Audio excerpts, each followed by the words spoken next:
Hey guys, so thank you for joining me, Matthew, from About IT, where we're going to cover our last session of About IT's common data threats. This is part 3. Please do look on our YouTube page where you'll have access to part 1 and part 2. So carrying on, we're going to cover the last 5 common data threats, namely Trojan Horses, worms, viruses, Wi-Fi eavesdropping, and WPA2 Handshake vulnerabilities. So to start off, let's cover Trojan horses. So what is a Trojan horse? A Trojan horse may not be a term you're familiar with, but there is a good chance that you or someone you know has been affected by one. It is a malicious program that is disguised as or embedded within legitimate software. It is an executable file that will install itself and run automatically once it is downloaded. A bit about what it can do.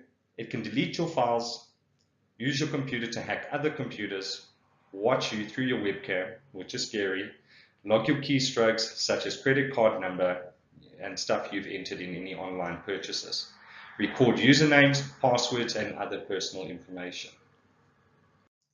And number 2, we move on to worms. A bit more about worms. So they're a common threat to computers and the internet as a whole. A worm, unlike a virus, goes to work on its own without attaching itself to files or programs. It lives in your computer's memory, doesn't damage or alter your hard drive, and propagates by sending itself to other computers in a network, whether within a company or the internet itself. So what can they do?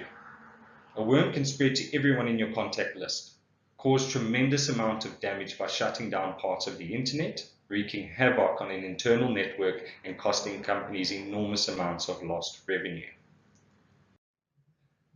Great, now we move on to viruses. So most people have heard of computer viruses, but not many know exactly what they are or what they do. Viruses are malicious computer programs that are often sent as an email attachment or a download with the intent of infecting your computer, as well as the computers of everyone in your contact list.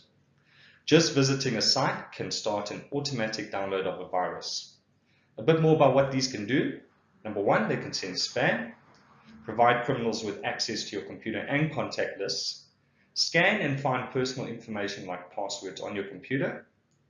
They can hack your web browser, disable your security settings, display unwanted ads, and when a program is running, the virus attached to it could infiltrate your hard drive and also spread to USB drives and external hard drives.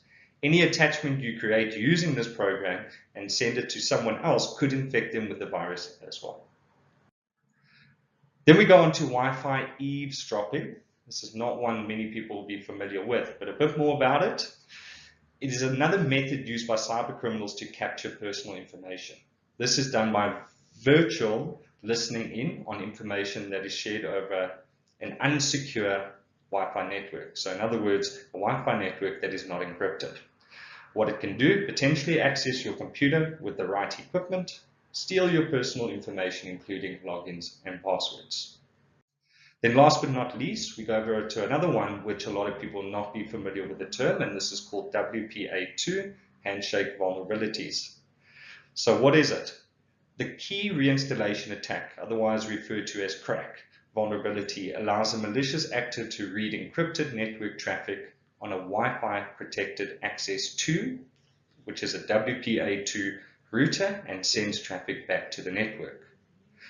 Crack can affect both personal, so in other words, home users and small businesses, as well as enterprise networks. Any devices that are connected to the network, such as laptops, smartphones, smart devices, even an installed USB drive can be read by the attacker.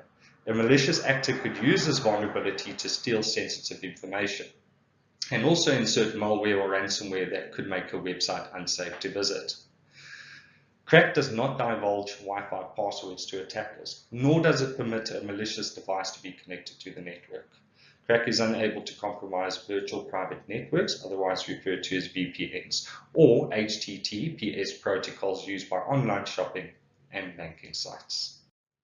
Fantastic, guys. So there we have it for the last 5 of About IT's common data threats. I really hope this provides insight into the type of threats that are out there. But please do visit our YouTube page and do subscribe, where you'll be able to gain access to valuable information. Thank you very much.